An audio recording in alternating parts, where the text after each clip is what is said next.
Hello and welcome back to another Monster Monday, a series where I draw a creature from D&D and I talk about its lore and its history and what it's like to fight. In these videos, I like to use your suggestions for monsters that you'd like to see me draw and talk about that you leave for me down in the comment section below. And today's suggestion was made first by Plectoshark. And once I've added your suggestion to my to-draw list, then I hand the list over to my patrons over on Patreon who vote on which monsters they'd like to see me draw and in what order they'd like to see them. So if you want to support the channel and tip me for making these videos, as well as get the chance to vote on which monsters you'd like to see me draw, I'd urge you to head over to my Patreon page, because your contributions really do help me to make these videos every single week for you. But if that's not something you can do, or you don't want to, well, I hope you enjoy the video anyway. Today we continue with my patron's seeming obsession with six-limbed monsters this month, with the ever-revolting, ever-disgusting Otyugh. Otyugh? Otyugh, spelled O-T-Y-U-G-H, sometimes known as Golgothras, but only Otyugh gets the tone at the back of the throat with that yuck part. These creatures sound like a sneeze or like you're trying to expel phlegm from the back of your throat, but I don't want to paint too hideous a picture before I've described what these creatures are actually like. Let's not judge books by their covers. Otyughs first appeared in 1st edition's Monster Manual in 1977, where they looked like large, shapeless masses with slimy, elephant-like feet and 3 squid-like tentacles, especially with the sort of giant squid-style leaf or heart-shaped ends to those tentacles. Despite being so shapeless, one of its most distinguishing features was a kind of jagged hole for a mouth filled with long, sharp teeth, which was kind of impressed or carved directly into the center of its body. Since then, the illustrations of these beasts have evolved slightly, and with 5th edition's inclusion, we see something more like a hippo, I guess? With 3 tentacles sprouting from the top of this beast, 2 of which are covered in great talon-like spikes, and the 3rd houses 3 creepy-looking eyes that hover above the creature like a slimy periscope. This bizarre aberration is said to range from 8 to 16 feet tall, not including its tentacles, and yet is fully capable of running 30 feet per turn, despite only having 3 trunk-like legs. And although that's not much to go on, thankfully an article by Ed Greenwood in Dragon Magazine, issue 96, published in 1985, entitled The Ecology of Golgothra, sheds some more light on a player character's eye view and impressions of one of these beasts. In this article, we're told that, quote, an Otyugh's body is lumpy, mottled purple, green, and primarily brown, and the creature stomps about on 3 fat legs of similar appearance. From this delightful bulk, which the creature is wont to bury in piles of rubbish and dung, protrude 2 long, ridged tentacles with large heart-shaped gripping ends and a flesh-coloured and segmented worm-like stalk containing 2 yellow-purple eyes. End quote. So it seems like since then, the Otyugh has gained an eye and a bit more shape, although its basic kit is still the same. Otyughs earn their reviled reputation not just because of their savage strength and monstrous ferocity.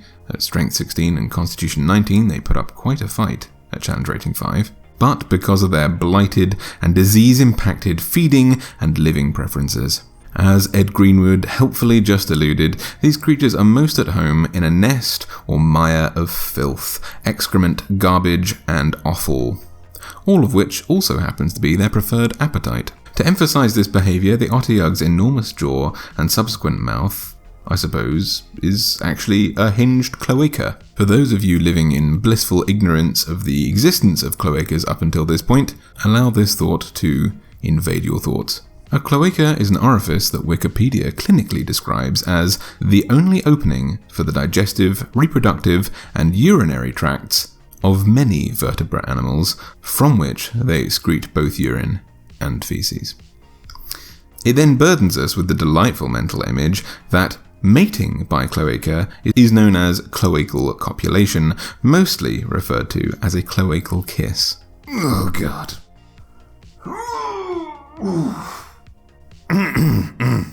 Right, sorry about that. But yeah, Otyughs. They have only one hole with which they do everything, which is wonderful to them because butchering adventurers and digesting their meat only means that they'll throw it back up which means they can eat it again and enjoy it a second time as fecal matter.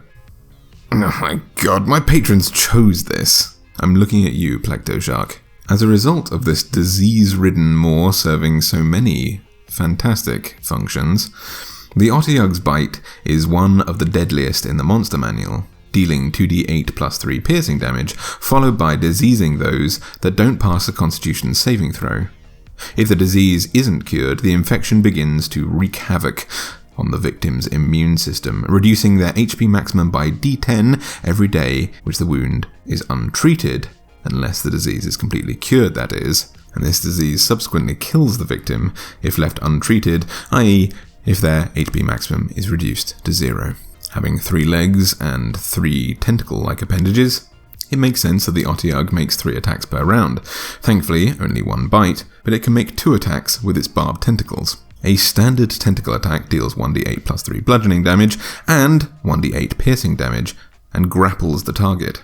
And this lines the Otyugh up to use a tentacle slam attack to fling a grappled creature into a nearby wall, maybe a floor, or perhaps some more of this kind of tetanus-ridden surface that it has managed to accumulate in its sewagey nest for 2d6 plus 3 bludgeoning damage, which also stuns the target until the Otyugh's next turn. Their ferocity and efficiency when it comes to slaughtering adventurers and nearby wandering beasts often sees these creatures in the service of those who hope to guard something durable but precious.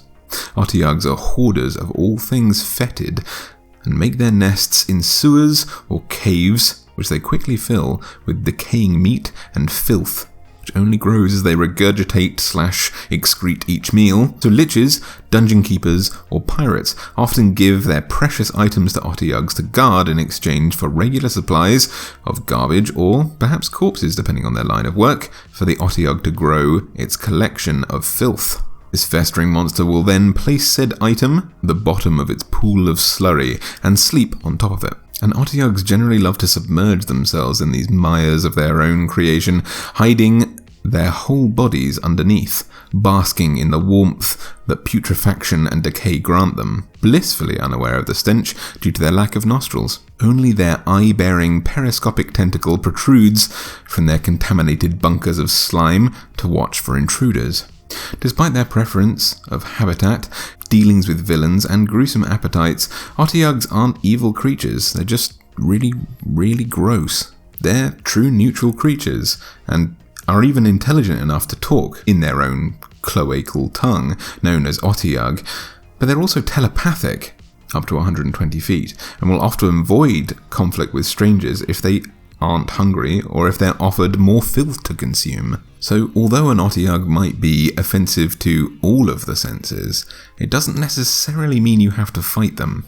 If you can reason with them, offer them something disgusting to eat, or swim in, I guess, and don't mind diving through their pile of muck, you can pretty much have access to any of their treasure, unless they are particularly loyal to someone. They're an intelligent species and should be treated as such, because even though we find it gross, there's literally no harm to them living the way that they do.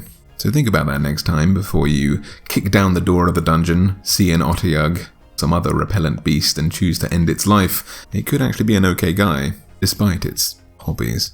But I hope you enjoyed today's video. I can't honestly say I enjoyed researching or drawing this one, because it was so gross. Nah, who am I kidding? I had fun. If you enjoyed it too, please make sure to leave a little thumbs up down below. Make sure to leave a comment of which monster you'd like to see me draw next.